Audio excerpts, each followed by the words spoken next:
I'm taking a look at a house that's saying it's not been having a little bit of cooling issues, and so I was asked to come over to see what's happening, because the AC is working fine, but they can't understand why. But anyway, I wanted to show you the contrast between having blinds open and having blinds shut. So here we go, right here. I got my blind right now. I'm at about 80 degrees. You see that, 80 degrees? Well, it bounces, you know, because this is a high, very sensitive flare thermal imaging device. So we're about 81 degrees Fahrenheit.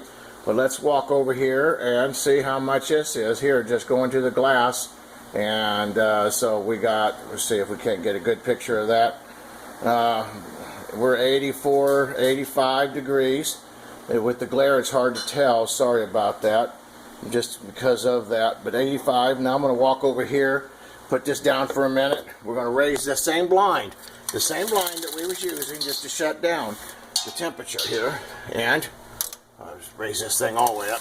Make sure I don't get in trouble with the customer. I hate blinds. Most of those guys do. But anyway, I want to show you now. Let's look at our temperature here. And 87 degrees. I know it's tough to sip. Thermal imaging just went off. But 87 degrees. We're going to see if we can't get this rebooted here for you folks. But so we went from 81. Well, there it is right there. See if you can get it. 80. Oh, there you go. Awesome. 86. Going up to 87.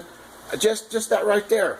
You're from 81 to 87 degrees. That much difference is coming into your home just from something as simple as putting our blinds. Now, these are double pane insulated windows, low E argon gas, and still we got that much contrast. So folks, one of the first things I'd recommend that you do is you shut your blinds. Just kind of keep that heat coming out of here from entering your home. Save you a ton of money. Anyway, if you ever have any kind of construction issues or problems on your home, give us a call. Galloway Building Services. Find out why we're the best rated and reviewed company in the St. Louis and in the Midwest and Kansas City area. Thank you, and have a great day.